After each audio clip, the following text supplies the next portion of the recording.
Hello students. तो आज class +2 unit number 3 magnetic effect of current के लेक्चर नंबर 11 में हमारा टॉपिक है साइक्लोट्रॉन। पर उससे पहले जैसा कि आप देख रहे हो कि फर्स्ट प्रॉब्लम है an electron beam is deflected in A given field. How will you detect whether the given field is a uniform electric field or uniform magnetic field?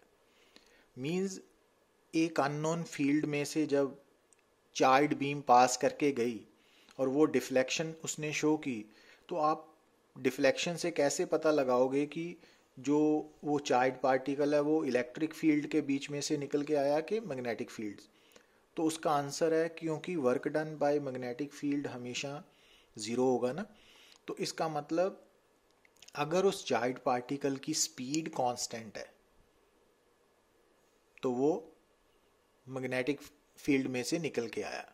पर अगर उसकी स्पीड भी बदल रही है डायरेक्शन के साथ साथ, तो इट मीन्स वो इलेक्ट्रिक फील्ड में से पास करके आया, क्योंकि work done by electric field zero हो भी सकता है, नहीं भी हो सकता, और फॉर एन इंस्टेंट ज़ीरो होगा तो ओवरऑल नहीं होगा। तो इस कारण जो total work done by electric field है ना, वो सिर्फ एक ही हालत में ज़ीरो होगा, जब जो चार्ज पार्टिकल है, ठीक है ना, भी वो हमेशा या तो रेस्ट में है इलेक्ट्रिक फील्ड में, या हमेशा इलेक्ट्रिक फील्ड के परपेंडिकुलर मूव कर रहा है। तो अदरवाइज इन जनरल अगर बात करें तो जो इलेक्ट्रिक फील्ड का वर्क डन है वो पॉजिटिव नेगेटिव ज़ीरो कुछ भी हो सकता है ना। तो इस कारण जो दोनों फील्ड में फ़र्क ये है कि मैग्नेटिक फील्ड में जब भी चार्ज पार्टिकल पास करेगा तो उसकी स्पीड पे कोई फ़र्क नहीं पड़ेगा, डायरेक्शन ऑफ मोशन या वेलोसिटी की डायरेक्शन चेंज करेगी। बट जो इलेक्ट्रिक फील्ड है उसमें जब चार्ज पार्टिकल मूव करेगा तो उसकी स्पीड और डायरेक्शन दोनों पे फ़र्क पड़ सकता है ना। तो ये फ़र्क है, यहाँ से हम डिस्टिंग्विश करेंगे। अब यहाँ पे देखिए आप second problem, an electron is passing through a field but no force is acting on it. Under what condition is it possible if the motion of electron be in the electric field and. अब ये बात note करने वाली है कि एक charge particle field में से निकल रहा है पर उस पर कोई फोर्स नहीं लग रही, तो वो अगर वो फील्ड इलेक्ट्रिक फील्ड है तो वो पॉसिबल ही नहीं होगा ना। तो इट मीन्स वहाँ पे इलेक्ट्रिक फील्ड ज़ीरो है, only then it will happen. पर अगर मैग्नेटिक फील्ड में चार्ज पार्टिकल पास कर रहा है और उस पर कोई फोर्स नहीं लग रही, तो ऐसा हो सकता है कि जो वेलोसिटी ऑफ चार्ज पार्टिकल है दैट इज आइदर पैरेलल और anti parallel to the magnetic field, ठीक है ना। अब यहाँ पे देखिए आप, a beam of proton passes undeflected with a horizontal velocity v through a region of electric and magnetic fields mutually perpendicular to each other and perpendicular to the direction of the beam. If the magnitude of electric and magnetic fields are 100 kilovolt per meter and 50 millitesla respectively, find the velocity of the beam. अब यहाँ पर तो आपको straight forward condition दी हुई है जो हमने अपने प्रीवियस लेक्चर में डिस्कस की थी कि electric field, magnetic field and velocity of charge particle अगर म्यूचुअली परपेंडिकुलर हैं और चार्ज पार्टिकल जो है उसकी वेलोसिटी कांस्टेंट रहती है, तो इट मींस v क्या होगी, e/b के इक्वल होगी ना। तो वो स्ट्रेट फॉरवर्ड रिजल्ट लगा लेना आपने ना। अब इसी केस में देखिए, an electron beam passes through a magnetic field of 2 into 10 raised to power minus 3 Weber per square meter and an electric field of 1.0 into 10 raised to power 4 volt per meter, both acting simultaneously but the path of electron remaining undeviated। तो अब फिर वही condition आ गई ना। तो इसका मतलब एक तो वेलोसिटी e/b के इक्वल होगी ना, वो हो गई। अब दूसरा वो कहता है कि अगर हमने इलेक्ट्रिक फील्ड हटा लिया, तो यहाँ पे ना अपने स्टेटमेंट में कुछ पॉइंट्स मिसिंग है, जैसे कि ये electric field, magnetic field and velocity of charge particle ये तीनों म्यूचुअली परपेंडिकुलर है। तो इसी कारण v velocity is equal to e/b, है ना, e/b। तो अब जब हमने मैग्नेट इलेक्ट्रिक फील्ड को हटा लिया तो इसका मतलब सिर्फ मैग्नेटिक फील्ड एग्जिस्ट कर रहा है और चार्ज पार्टिकल की वेलोसिटी उस मैग्नेटिक फील्ड के परपेंडिकुलर है, क्योंकि शुरू में तो इलेक्ट्रिक फील्ड, मैग्नेटिक फील्ड और वेलोसिटी तीन वेक्टर थे ना, और तीनों म्यूचुअली परपेंडिकुलर थे। अब इलेक्ट्रिक फील्ड हट चुका है, तो इसका मतलब अब वेलोसिटी मैग्नेटिक फील्ड के परपेंडिकुलर है, तो सिर्फ मैग्नेटिक फोर्स लग रही है, मैक्सिमम मैग्नेटिक फोर्स, तो सर्कुलर पाथ फॉलो होगा ना। और उस सर्कुलर पाथ का रेडियस कैसे निकालोगे आप? तो M B by Q V, तो M V by Q B है ना, उसको सॉल्व करके निकाल लेना। अच्छा, अब हम बात करने जा रहे हैं साइक्लोट्रॉन। इंपॉर्टेंट आर्टिकल है। साइक्लोट्रॉन बेसिकली एक डिवाइस है जिसकी हेल्प से ना हम heavy charge particles like proton, deuteron, alpha particles को एक्सेलरेट करते हैं। Accelerate means speed up, kinetic energy को इंक्रीज करते हैं। तो अब ये क्वेश्चन अराइज ये होता है फर्स्ट ऑफ ऑल कि हम चार्ज पार्टिकल को एक्सेलरेट क्यों करते हैं ना। उसका बेसिक कारण क्या है बेटा, कि एक्चुअली कोई भी जो ऑब्जेक्ट है, कोई भी बॉडी है, अगर उसकी हमने इंटरनल स्ट्रक्चर को जानना है कि वो किस चीज से बनी हुई है, तो हमें उसको ब्रेकअप करना पड़ेगा ना, तोड़ना पड़ेगा। अब आप उसको तोड़ने के लिए क्या करोगे कि आप उस बॉडी के ऊपर जोर से कोई दूसरी बॉडी स्ट्राइक करोगे ना। तो अब आप नोट किया होगा कि जो इंसिडेंट बॉडी है, अगर उसकी वेलोसिटी, काइनेटिक एनर्जी जितनी ज्यादा होगी, तो वो जो टारगेट बॉडी है वो उतना इजीली ब्रेक करेगी ना। यही है ना। तो उसी तरह से जब हम माइक्रोस्कोपिक वर्ल्ड में एंटर करते हैं ना, तो न्यूक्लियस को, एटम को तोड़ने के लिए, न्यूक्लियस को ब्रेक करने के लिए हमें जो इंसिडेंट पार्टिकल्स चाहिए वो कौन से होते हैं? वो होते हैं proton, deuteron, electron, alpha particle. तो इनको हम यूज कर सकते हैं ना। अब अगर इन पार्टिकल्स की काइनेटिक एनर्जी ज्यादा होगी, काफी ज्यादा होगी, तो ये अपने टारगेट को इजीली ब्रेक कर सकते हैं। तो अब इनकी काइनेटिक एनर्जी को इंक्रीज करने के लिए जो डिवाइस हेल्प करता है हमें, वो है साइक्लोट्रॉन, है ना। उनमें से एक डिवाइस साइक्लोट्रॉन भी है ना। तो हमारे पास कई तरह के एक्सेलरेटर्स हैं, तो साइक्लोट्रॉन भी उनमें से एक है, तो जो हमारे सिलेबस का पार्ट है। अब इस साइक्लोट्रॉन का प्रिंसिपल ये है कि अगर हम किसी भी चार्ज पार्टिकल को ऑसिलेटिंग इलेक्ट्रिक फील्ड में बार बार घुमाएं with the help of transverse magnetic field. Transverse magnetic field means उस जगह पे जो मैग्नेटिक फील्ड है ना, वो जिस प्लेन में चार्ज पार्टिकल मूव कर रहा है उसके परपेंडिकुलर एक्ट कर रहा है। Transverse means perpendicular.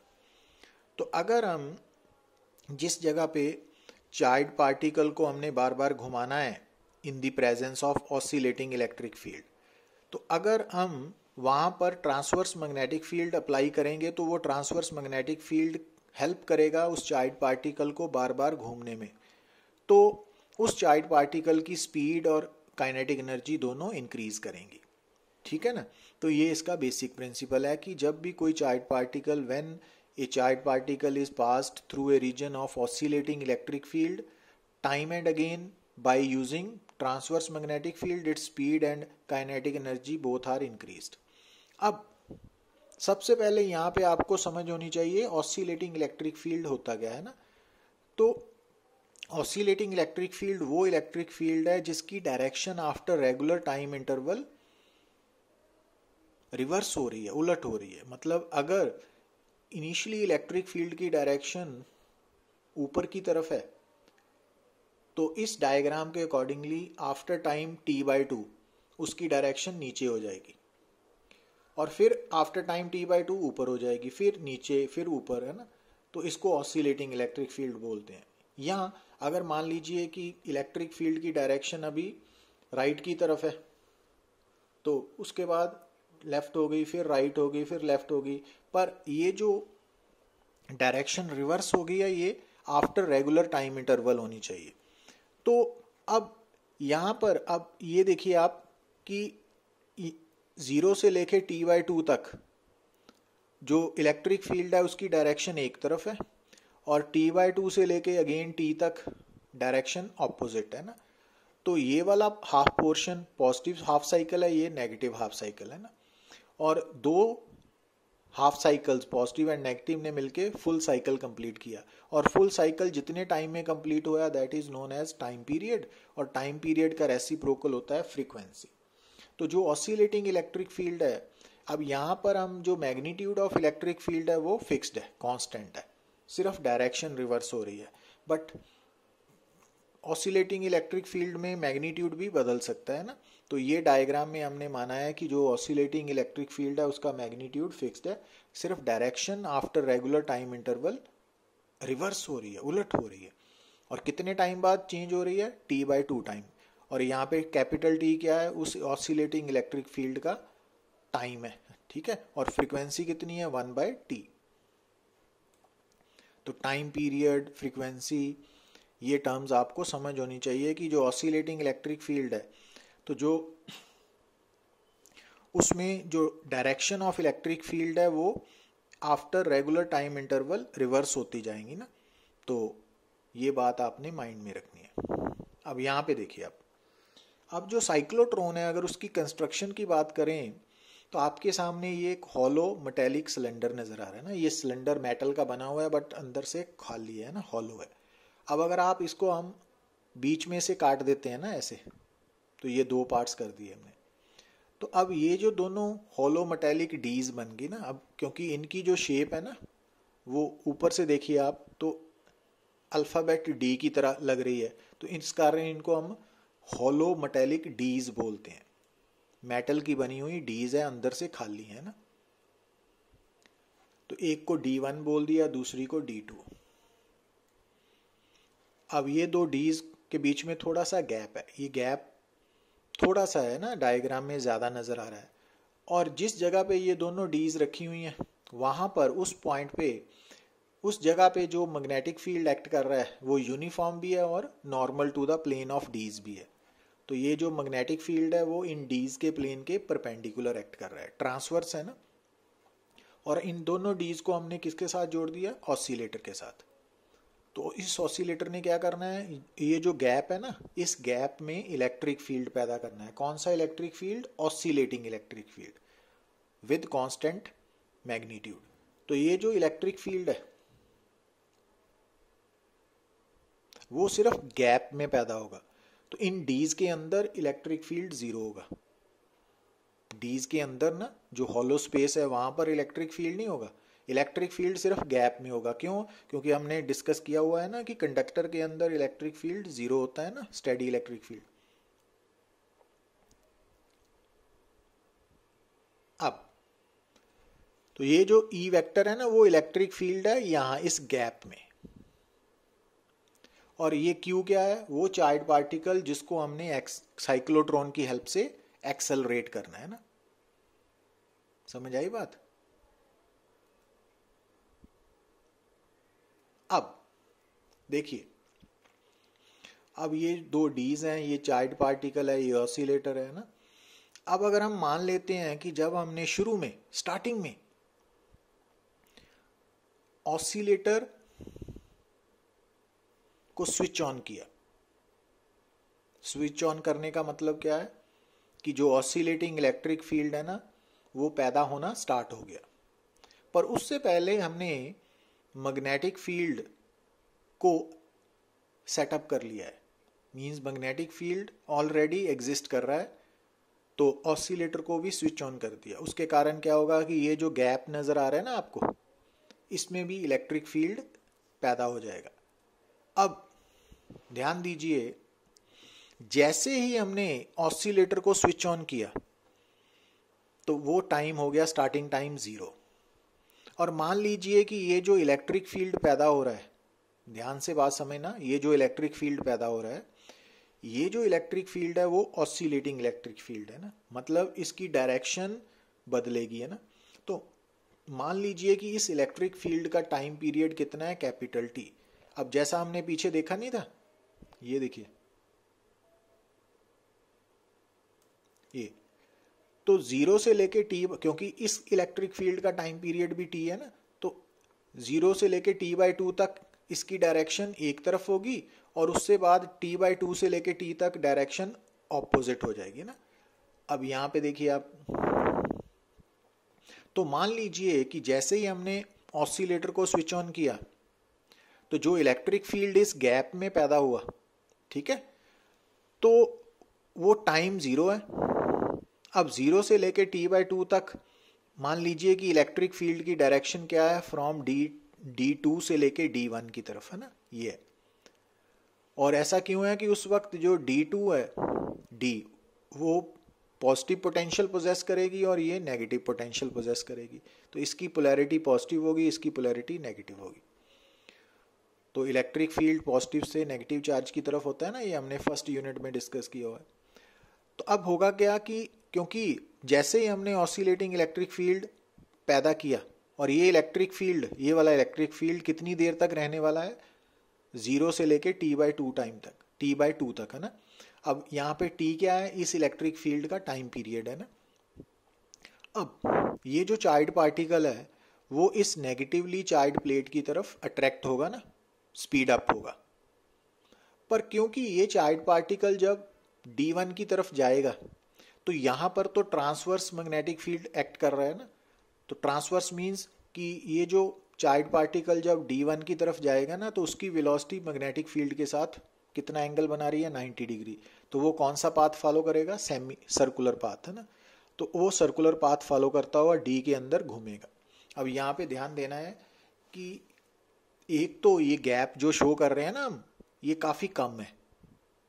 दूसरा, ये जो चार्ज पार्टिकल है ये जब गैप में से निकल रहा है और d1 की तरफ आगे बढ़ रहा है तो इसकी स्पीड बढ़ेगी, क्योंकि इलेक्ट्रिक फील्ड सिर्फ इसी गैप में होगा। पर जैसे ही ये चार्ज पार्टिकल d के अंदर एंटर कर गया तो d के अंदर क्योंकि इलेक्ट्रिक फील्ड 0 है, इलेक्ट्रोस्टैटिक कंडीशन, तो उसी के साथ इसकी स्पीड कांस्टेंट हो गई, और कांस्टेंट स्पीड होने के कारण ये मैग्नेटिक फील्ड के कारण सर्कुलर पाथ फॉलो करेगा ना, तो वो सर्कुलर पाथ फॉलो कर गया। अब सर्कुलर पाथ फॉलो करके ये वापस गैप में आएगा ना, नजर आ रहा है, सेमी सर्कल कंप्लीट करके ये वापस गैप में आएगा। तो अगर मान लीजिए कि हमने, क्योंकि जब पिछले लेक्चर में डिस्कस किया था कि जब कोई भी चार्ज पार्टिकल मैग्नेटिक फील्ड के अंदर एंटर करता है perpendicular to the direction of magnetic field, एक तो उसका पाथ सर्कुलर होता है, दूसरा उसके सर्कुलर पाथ का जो टाइम पीरियड है, टाइम, वो उसकी स्पीड या रेडियस ऑफ सर्कल पे डिपेंड नहीं करता ना।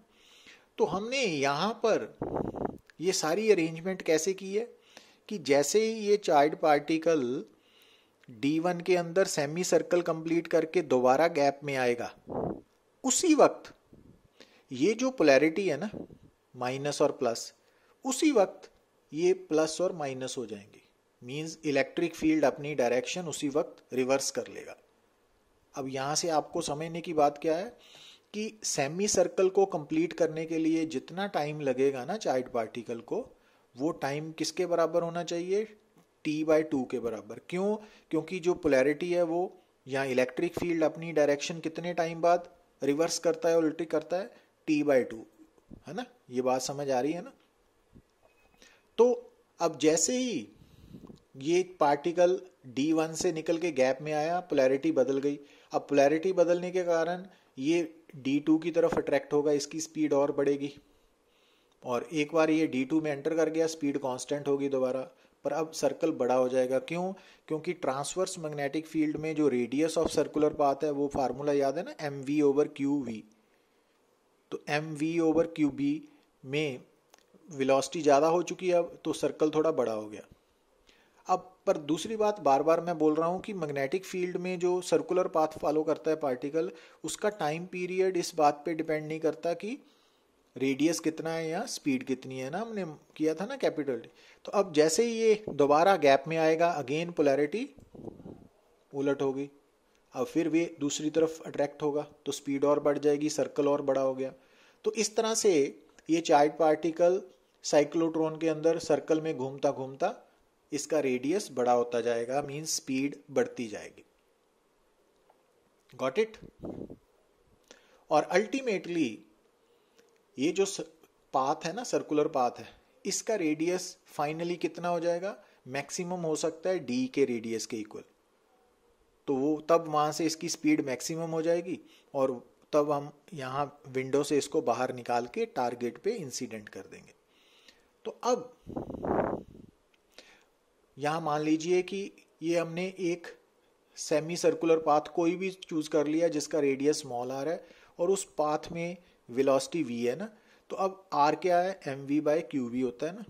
अब कैपिटल R यहाँ पे कौन सा सिंबल है कि ये जो d हमने यूज किए हैं इनका रेडियस कैपिटल R है, और ये जो इलेक्ट्रिक फील्ड हमने यूज किया है ऑसिलेटिंग, उसकी फ्रीक्वेंसी न्यू है, कितनी? 1/t के इक्वल। तो ये रेडियस है और वेलोसिटी के बीच में रिलेशन है। अब इस सेमी सर्कल को कंप्लीट करने के लिए कितना टाइम चाहिए उसको? t।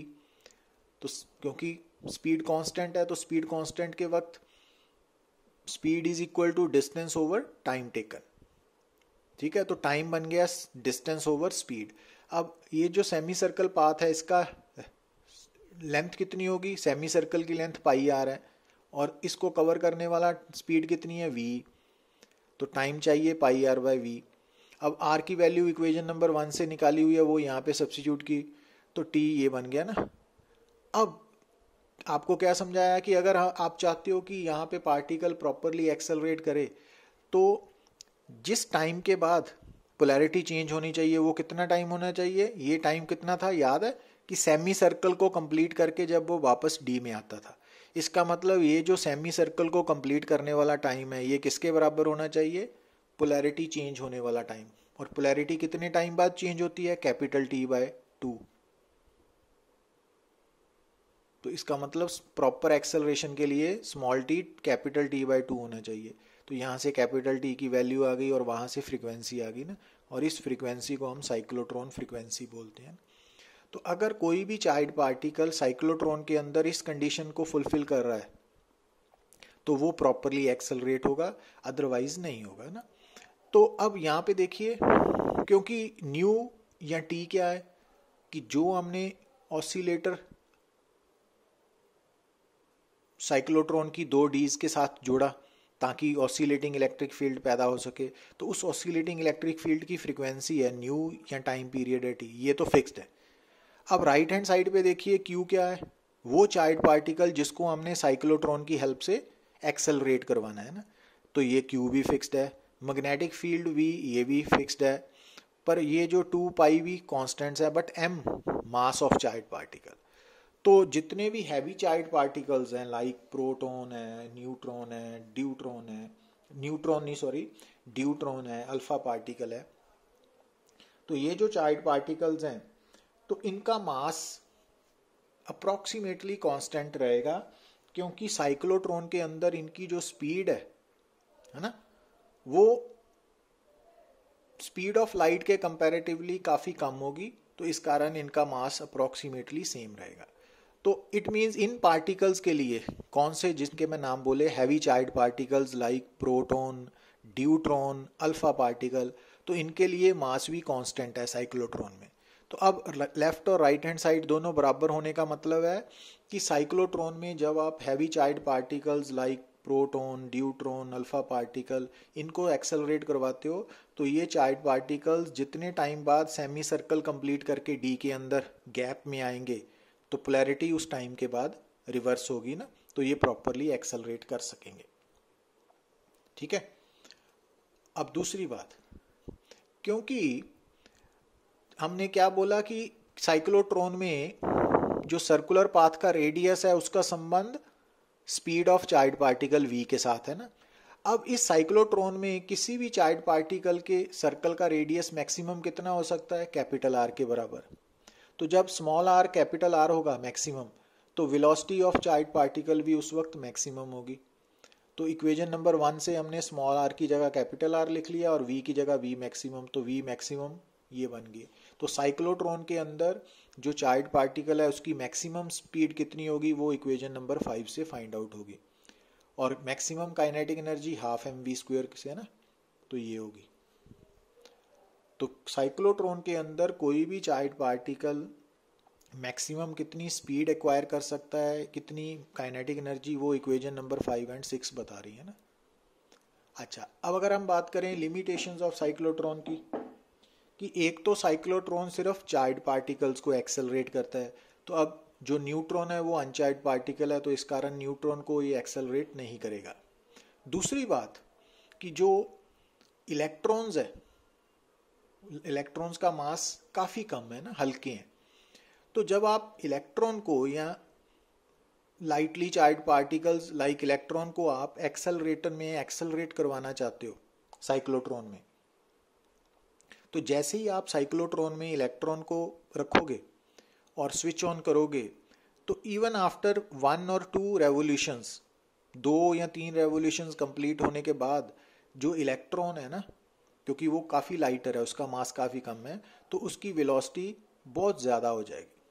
और वेलोसिटी ज़्यादा होने का मतलब है कि उसकी वेलोसिटी ज़्यादा होने के कारण हम उसका मास जो m है वो according to this relation constant नहीं मान सकते। ये जो फार्मूला है ना, ये यूजफुल कब होता है, जब किसी भी पार्टिकल की स्पीड ऑफ लाइट का एटलीस्ट 10% हो, कम से कम, है ना। अब यो हैवी चार्ज पार्टिकल्स हैं ना, प्रोटॉन्स हैं, ड्यूट्रॉन्स हैं या अल्फा पार्टिकल्स हैं, तो इनकी स्पीड साइक्लोट्रॉन में 10% या उससे कम ही रहती है स्पीड ऑफ लाइट के मुकाबले, तो उनका मास m हम कांस्टेंट मान सकते हैं। बट इलेक्ट्रॉन के केस में ऐसा नहीं होगा। अब अगर इलेक्ट्रॉन के केस में m की वैल्यू स्पीड के साथ बदलेगी, तो इट मीन्स ये जो इक्वेशन है इसकी जो राइट हैंड साइड है उसमें m अगर वेरी करेगा, तो राइट हैंड साइड तो वेरी करेगी but left hand side constant रहेगी ना, तो ये दोनों इक्वल नहीं रह पाएंगी। तो इस कारण जो कंडीशन ऑफ रेजोनेंस है वो फुलफिल नहीं होगी, तो इस कारण जो इलेक्ट्रॉन है वो प्रॉपरली एक्सेलरेट नहीं करेगा। तो ये इंपॉर्टेंट पॉइंट है, इसको आपने याद रखना है। तो cyclotron principle, construction, working theory और लिमिटेशंस ऑफ साइक्लोट्रॉन, ये ओवरऑल एक इम्पॉर्टेंट टॉपिक है। तो थैंक यू वेरी मच।